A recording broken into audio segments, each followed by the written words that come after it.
अस्सलाम वालेकुम।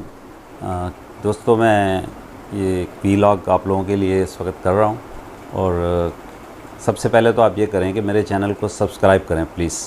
ये बहुत ज़रूरी है, मेरे लिए भी अच्छा है, आप लोगों के लिए भी अच्छा है। और वो मैं एक इशारा करता हूँ सब वक्त, एक बेल का आइकॉन है, उसको ज़रा दबा दीजिए आप, ताकि आप लोगों को मेरे वीलॉग्स जितने भी हैं जैसे मैं अपलोड करूँ आप तक पहुँच जाएँ।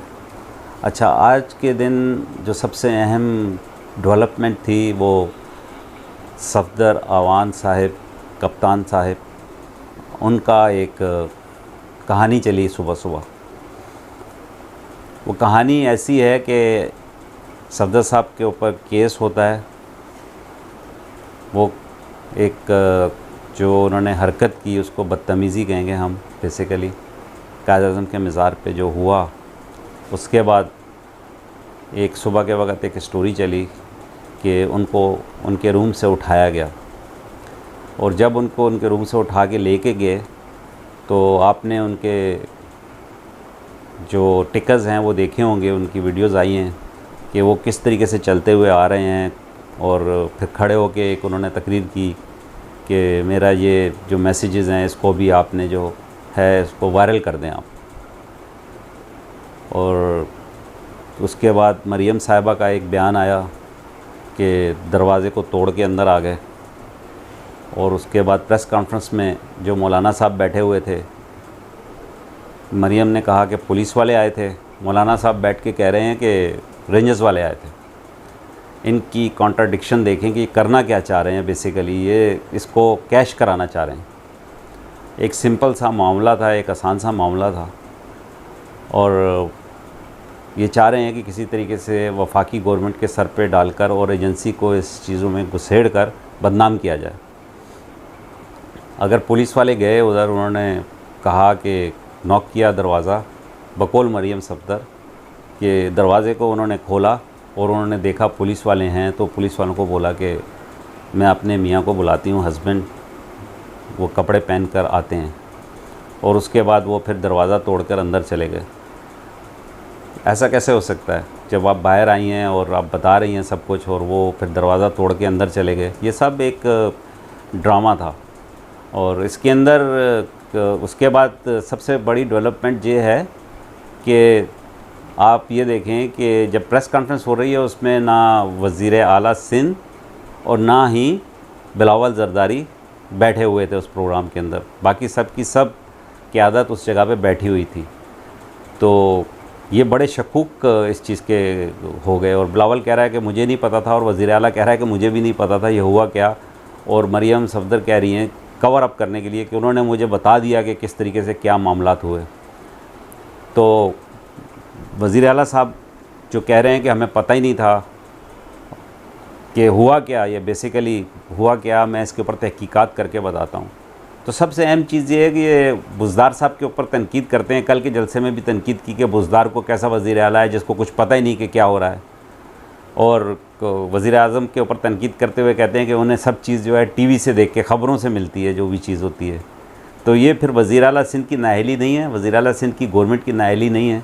और वज़ीर आला सिंध को अगर ये चीज़ नहीं पता थी कि हुआ क्या, पुलिस उनको पता ही नहीं रही, उनको इतनी बड़ा काम हो रहा है, उनके मेहमान आए हुए हैं, वो उसके साथ ये सब कुछ हो रहा है, तो ये फिर क्या कहानी है इसके पीछे। इसका मतलब है दो चीज़ें हैं। अगर तो वो उसका कंट्रोल नहीं है अपने सिक्योरिटी फोर्सेस पे, जो कि उसको डायरेक्ट रिपोर्ट कर रही है। गवर्नमेंट ऑफ सिंध पुलिस जो थी वो सिंध पुलिस थी। तो अगर उसको नहीं पता, उसको पता ही नहीं था क्या हुआ, आईजी और डीआईजी उससे डिस्कनेक्ट हैं इस चीज़ के ऊपर वज़ीर आला के। पहली बात, मैं तो इस चीज़ को बाय नहीं करता कि कहानी उनको पता नहीं होगी। सबसे पहली चीज़ जो वज़ीर आला को पता होगी वो डीआईजी ने बताई होगी, कॉन्फिडेंस में लिया होगा। उसके कॉन्फिडेंस के बगैर ये काम हो ही नहीं सकता, चाहे किसी भी लेवल पर हुआ हो। और फिर वज़ीर आला सिंध अगर डिनाई कर रहे हैं सब चीज़ को, और ये सब चीज़ होगी, तो सबसे पहले तो उसको इस्तीफ़ा देना चाहिए। मरियम ने क्यों नहीं कि उससे डिमांड की कि इस्तीफ़ा दे दें अगर आपको नहीं पता, उस जगह पे बैठे हुए हैं। पूरी जितने भी ये पीडीएम जो फोर्स बनी हुई है, क्या डेमोक्रेटिक अलायंस जो ये कर रहे हैं, क्या कहते हैं इसका नाम, मुझे सही तरीके से तो मैं लेता भी नहीं हूँ, ये चूं का मुरब्बा जो है, तो ये सब बैठ के क्या कर रहे थे उधर बैठ के, एक बस जुगतें कर रहे थे, मजाक कर रहे थे। मौलाना फजल रहमान उनके साथ बैठे थे, उसको कवर कर रहे थे मरियम को कि वो कोई बोंगी नहीं मार दे, बकौल उनके बोंगियाँ नहीं मारें। तो वो बातों को टालते जा रहे थे। ये सब मिलीभुगत थी, जो कुछ उसके बाद हुआ ये सब कहानी थी, और ये सब नाअहली थी, सिंध गवर्नमेंट की नाअहली थी। अगर ये कह रहे हैं कि मुझे नहीं पता, तो सिंध गवर्नमेंट को इस्तीफ़ा देना चाहिए था। वज़ीर आला का तो इस्तीफ़ा बनता है पक्का पक्का इसके ऊपर, कि वो अपनी ही इदारे के ऊपर जो कॉन्फिडेंस है, नॉन कॉन्फिडेंस का इजहार कर रहा है, उसको उस पर एतमाद ही नहीं है कि क्या हो गया, उसके नीचे क्या कहानी। अगर उसको इतनी छोटी सी चीज़ नहीं पता थी, तो जो बड़ी चीज़ें हो रही हैं उसको क्या पता होंगी कि क्या चीज़ें हो रही हैं उसके सिटी के अंदर, उसके सूबे के अंदर। तो ये बड़ी ज़रूरी बात है और बड़ी डेंजरस बात है। मैं तो इस पर वफाकी गवर्नमेंट से, खान साहब से ये कहता हूँ कि सर, इसके ऊपर एक इन्वेस्टिगेशन होनी चाहिए प्रॉपर, अगर इसके अंदर ये चीज़ें नहीं हैं तो, और इसको एक्सपोज़ किया जाए इन चीज़ों को। इन लोगों को जब तक आप एक्सपोज़ नहीं करेंगे, ये आपके ऊपर ऐसे ही कोशिश करते रहेंगे कि इदारों के ऊपर, इदारों को गंदा करते रहें, उन पर अटैक करते रहें। और अगर सफदर साहब को पकड़ा तो उसके ख़िलाफ़ एक FIR हुई है, तो भाई तो उसको पकड़ा तो सही पकड़ा। कि आप चाहते हैं कि मुजरिम को नहीं पकड़ा जाए, मुलजिम को नहीं पकड़ा जाए? कि आप फिर किस तरीके से आप ये करेंगे कि आपके सूबे के अंदर अमन व अमान की सूरत हाल हो, कानून का नफाज हो? क्या कानून सिलेक्टेड लोगों के ऊपर नफाज होगा इसका? आप जो शोर करते हैं कि हमारे साथ एक सिलेक्टेड किस्म का जो है नैब जो है हमारे साथ काम कर रही है, हमको एक तरफ किया हुआ है, कॉर्नर करके कर रही है, तो फिर यही कहानी है। आप सब वही कहानी होगी ना आपकी, कि आप चाहते हैं कि आपके साथ एक सिलेक्टेड किस्म की चीज़ हो, जो जिसको आप फुल कंट्रोल करें, और वो कंट्रोल आपका ऐसा होगा जिसको आप यस बोलें यस हो, नो बोलें नो हो। तो ये तो फिर नहीं हो सकता ना। बहुत सी कॉन्ट्राडिक्शन है इस चीज़ के अंदर, बहुत सी इसके अंदर जो है सियासत है। बेसिकली सिंध गवर्नमेंट ने एक अपना एक जिसको बोलते हैं जरदारी साहब ने या पीपल्स पार्टी ने शो करवाया, एक रिवेंज लिया है इसका, जो कि उनके साथ होता रहा है।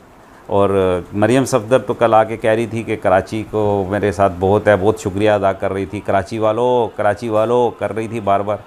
तो फिर आपने देखा कि कोर्ट के अंदर उनके साथ क्या हुआ। कोर्ट के अंदर तो कराची वालों ने वेलकम नहीं कहा उसको, सफदर जिस वक्त आया उसके ख़िलाफ़ नारेबाजी की उन्होंने। और सबसे बड़ी नारेबाजी उनके ख़िलाफ़ ये थी कि उनका बयानिया जो आर्मी के ख़िलाफ़ था, वहाँ पर आर्मी के हक़ में नारे लग रहे थे। और जो क्लिप आपने देखे वो बड़े शॉर्ट क्लिप थे, क्योंकि वो एक कॉरिडोर है पूरे का पूरा, और उसके अंदर पीछे तक लोग भरे हुए थे, मगर वो एक एंगल बस थोड़ी देर के लिए सामने आ सकता है जो सामने लोग हों। लोग तो पूरे भरे हुए थे। और जब सफदर आया तो उसके ख़िलाफ़ तो उन्होंने आर्मी का नारा लगाया उन्होंने बहुत ज़बरदस्त, कि पाक आर्मी जिंदाबाद, पाक फ़ौज जिंदाबाद। तो आपका तो बयानिया कराची वालों ने पीट दिया, जो कराची के लोग थे उन्होंने तो आपको एक्सेप्ट ही नहीं किया, आपके इस बयानिया को। तो मैं अपने सियासतदानों से भी कहता हूँ कि होश के नाखून लें, अपने इदारों को अपनी सियासत, गंदी सियासत के अंदर ना घसीटें, इसके अंदर ला के उनको मजबूर ना करें कि वो कोई ऐसा एक्शन लें कि जिससे फिर आपको तकलीफ़ हो, फिर आप कहें कि भाई हमारे साथ ज़्यादती हो रही है। और ये बिल्कुल भी ज़्यादती नहीं है। हम अपनी पाक फ़ौज के साथ खड़े हुए हैं, पाक आर्मी के साथ, हम अपनी रियासत के साथ खड़े हुए हैं, और हम लोग अपनी गवर्नमेंट के साथ भी खड़े हुए हैं। खान साहब को चाहिए, सबसे बड़ी इम्पॉर्टेंट बात है कि खान साहब उन लोगों को देखें कि जो कि गवर्नमेंट के अंदर सही प्रॉपर काम नहीं कर रहे, और उनके जो रास्ते हैं या उनके रिश्ते नाते हैं वो किसी और जगह से जुड़े हुए हैं। और इस कहानी के अंदर सबसे इम्पॉर्टेंट चीज़ ये है कि मरियम जो कि एक मुजरिमा हैं पाकिस्तान की, जो कि इस वक्त बेल पर हैं, ज़मानत पर हैं, आप ज़मानत कहेंगे ना उसको, ज़मानत पे रिहा हो के फिर रही हैं। और वो किस तरीके से ज़मानत पे रिहा हो के इस तरीके से फिरती जा रही हैं, और वो एक हाइप क्रिएट कर रही हैं, इंतशार की कैफियत पैदा कर रही हैं। तो खुदा के लिए इस इंतशार को रोकने की ज़िम्मेदारी आप लोगों पर है, गवर्नमेंट ऑफ पाकिस्तान पर है। और रियासत के ऊपर जो अटैक हो रहा है, चाहे वो किसी तरीके से हो, रियासत के ऊपर चाहे बाहर से अटैक हो, चाहे इनसाइड अटैक हो, ये गवर्नमेंट ऑफ पाकिस्तान का फ़र्ज़ है, गवर्नमेंट ऑफ पाकिस्तान का पहला फ़र्ज़ है कि वो उनकी फुल प्रोटेक्शन करे, उनके सामने आके खड़ी हो, उनको पॉलिटिकली मोटिवेट करे, उनको पॉलिटिकली पूरा शेल्टर दे। ये उनका काम नहीं है कि वो आके पॉलिटिकली सामने आके आपको बात करेंगे या कुछ करेंगे। तो खान साहब ने जैसे कन्वेंशन में जिस तरीके से प्रोटेक्शन की, शाबाश, वेल डन। इसी तरीके से खान साहब, ये पब्लिक आपको देखना चाहती है, आप जिस तरीके से बोल रहे थे ये ओरिजिनल इमरान खान है। हम लोग इसी इमरान खान को देखना चाहते हैं। और जिस तरीके से आपने कहा कि ऐसे करके कि भाई अब मैं देखता हूँ कि ये क्या करेगा, आप प्लीज़ ये वाली चीज़ जो है ना, अपने साथ काम करने वालों के लिए, अपने मिनिस्टर्स के लिए, और अपनी गवर्नमेंट में जो लोग काम कर रहे हैं, जो इदारे काम कर रहे हैं, इसके अंदर महंगाई के ऊपर कंट्रोल नहीं हो रहा, FI होगी, इन्वेस्टिगेशन होगी, दूसरे इदारे हैं, उनको भी ऐसा करें, उनको ऐसा करें ज़रा। जिस दिन आपने ऐसा कर दिया ना उनको, तो वो ये सब सीधे हो जाएंगे आपके। हम ये वाला इमरान खान देखना चाहते हैं। और हमारी रियासत के ऊपर, हमारे कायद-ए-आज़म के ऊपर, हमारे फ़ौजी इदारों के ऊपर, सिक्योरिटी फोर्सेस, ये यूनिटी है, ये यूनिटी है, ये हमारी इकाई है। इसके ऊपर तो किसी सूरत में हमको इनसे लाख इख्तलाफ हो जाए, मगर हम इसको बयान नहीं कर सकते, इसको कंट्रोवर्शियल नहीं कर सकते, तो इसको रोका जाए प्लीज़। इस कंट्रोवर्शियल इस कहानी को इसी जगह पे ख़त्म कर दें। Nip the evil in the bud एक बहुत ज़बरदस्त मिसाल है, तो इसको प्लीज़ देखें और इसके ऊपर अमल करने की कोशिश करें। पाकिस्तान जिंदाबाद, पाक आर्मी जिंदाबाद, पाक आर्मी जिंदाबाद, कायद-ए-आज़म जिंदाबाद। हम इन चीज़ों पे किसी तरीके से कोई भी चीज़ बर्दाश्त नहीं कर सकते जो उनके मुखालफत में जाए। अस्सलामु अलैकुम।